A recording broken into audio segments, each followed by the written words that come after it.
সম্মানিত দর্শক শ্রোতা, পরম সৃষ্টিকর্তা যিনি অসীম দয়ালু, শুরু করছি তার নামে। আজকের বিষয় মব তৌহিদি জনতা, সমন্বয়কারী বৈষম্য বিরোধী ছাত্ররা আলটিমেটাম দিয়েছিল রাষ্ট্রপতিকে মধ্যরাতে এই শহীদ মিনারে যেন না আসে, পা না রাখে, তাহলে খুব ভয়াবহ অবস্থা হবে। সে বিষয়ে আপনাদের সাথে শেয়ার করছি। এই রাষ্ট্রপতি যখন নিয়োগ হয়েছিল তখন আমরা অনেকেই তার বিষয়ে রিসার্চ গবেষণা করেছি, অনেকেই অনেক কিছু জানতে চেয়েছি এবং অনেকেই জানতে পেরেছি। এই রাষ্ট্রপতি শুধু শেখ হাসিনা বা শেখ রেহানার দয়াই হয়নি, তিনি যে আসল সৈনিক এবং দেশের বাইরে তার যে অনেক গুরুত্ব আছে এবং সর্বসেক্টরে তার একটা আলাদা গুরুত্ব, সেটা আমরা তখনই মোটামুটি অনুভব করতে পেরেছি। যাই হোক, এই ছাত্র জনতা, এই মব জনতা, এই বৈষম্য বিরোধী ছাত্র সমন্বয়কারীরা বাংলাদেশে যা বলছে তাই কিন্তু করার চেষ্টা করেছে এবং হয়েছেও। গতকালকে যে আলটিমেটাম এই রাষ্ট্রপতিকে দিয়েছে, আমরা বাংলাদেশের 99% জনগণ মনে করছে হয়তোবা এই রাষ্ট্রপতি তিনি ফুল দিতে যাবে না।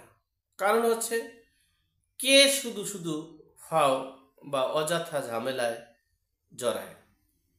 কিন্তু এই রাষ্ট্রপতি মধ্যরাতে যাওয়ার আধা ঘন্টা আগে, অর্থাৎ 11টা বাজে, সব জায়গায় তিনি একটা পরামর্শ নিয়েছে। আমি মুক্তিযোদ্ধা, আমি এ দেশ স্বাধীন করেছি, এ দেশের স্বাধীনতায় আমার অক্লান্ত পরিশ্রম আছে, আমি 1952 সালের ভাষা আন্দোলনের কে অস্বীকার করতে পারি না, আমি বেঁচে থাকতে শহীদের প্রতি অবজ্ঞা করতে পারি না, পৃথিবীর যা কিছু হোক না কেন আমি সব কিছুর বিনিময় হলো এই দেশের সম্মান, এই দেশের মর্যাদা, এই দেশের মুক্তিযোদ্ধা। এই 1952 সালের ভাষা আন্দোলনই হচ্ছে মহান মুক্তিযুদ্ধের প্রথম ধাপ। সেই প্রথম ধাপকে আমি অস্বীকার করতে পারি না। আমি দুর্বৃত্তায়নের কথা শুনে আমি শহীদদের প্রতি অবমাননা করতে পারি না, আমি রাষ্ট্রপতি হয়ে। সুতরাং আমি শহীদদের এই স্মৃতিসৌধে শহীদদের সম্মান করব এবং এই বাংলা ভাষা আন্তর্জাতিক মাতৃভাষা দিবসকে আমি সম্মান এবং শ্রদ্ধার সহিত গ্রহণ করে আমি ফুল দিতে যাব। বাংলাদেশের সব সেক্টরে এবং 99% জনগণের কে বুঝাতে সক্ষম হয়েছে এর দেশে আমি রাষ্ট্রপতি, আমি রাষ্ট্রপতির হুকুমে সব কিছু সম্ভব। তবে আমি দেখতেছি, আমি বুঝতেছি, আমি রশি ছেড়ে দিয়েছি, সকল রশির গোড়া কিন্তু আমার কাছে। আমি এক অধ্যাদেশের মাধ্যমে সব অপকর্মকে আমি ধ্বংস করে দিতে পারবো। আমি যদি বেঁচে থাকি আর আমার যদি সেই সময় হয়, সেই সময়টুকু যদি হয়, এরপরেই আমি দেখতেছি আপনাদের খেলা। আপনাদের খেলা যখন শেষ হয়ে যাবে, তখন থেকে আমার খেলা শুরু হওয়ার সম্ভাবনা আছে, এমনটাই বুঝিয়েছেন আজ রাত 12টা বাজে।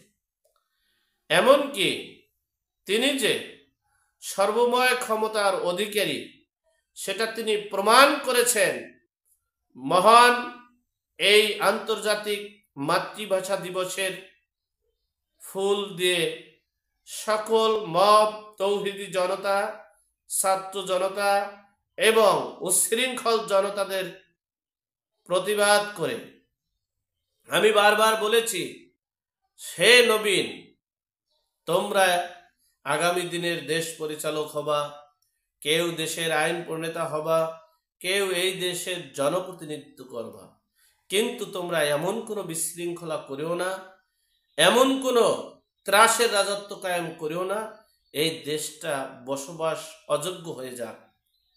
তোমরা সম্মানী ব্যক্তিকে সম্মান করার চেষ্টা করো, আর যদি তোমরা বেশি বেশি কিছু করতে যাও তোমাদের লক্ষ্য টার্গেট পূরণ হবে না। যাই হোক, সর্বোপরি কথা হচ্ছে রাষ্ট্রপতির কি অবস্থান দেখলেন এবং তার কি যোগ্যতা, সেটার প্রাথমিক ধাপ আপনাদেরকে দেখাইতেছে। প্রথম ধাপ তো দেখাইছে, দ্বিতীয় ধাপ, তৃতীয় ধাপের পর হবে তার আসল নমুনা। তিনি, যাই হোক, আমরা সেই আসল নমুনায় যাব নাকি আমরা আমাদের কাঙ্ক্ষিত লক্ষ্যে পৌঁছাবো, সেই চিন্তা করবেন, সেই আশা করবেন। আমি বারবার বলেছি, সমন্বয়কারী বৈষম্য বিরোধী ছাত্র এবং এই যারা আন্দোলনের ছাত্রদেরকে বলছি, তোমরা দেশে বিশৃঙ্খলা সৃষ্টি না করে সকল প্রত্যক্ষ অপরাধের ডেভিলদেরকে গ্রেপ্তার করে এই দেশে একটা সঠিক নেতৃত্বের একটা রাজনৈতিক দল করো। সেই নেতৃত্বের মাধ্যমে আমরা সকলে এগিয়ে যাব। আর যা পিছনে যা করেছো, জাতির কাছে ক্ষমা চেয়ে, সকল কিছুর চেয়ে তোমরা এগিয়ে যাও। আর যদি সেটা না করো, তাহলে তোমাদের অবস্থা যে কি করুণ পরিণত হবে একমাত্র আল্লাহ পাক রব্বুল আলামিন জানে। আল্লাহ আমাদের সকলকে হেদায়েত নসিব করুক, আমিন। আসসালামু আলাইকুম।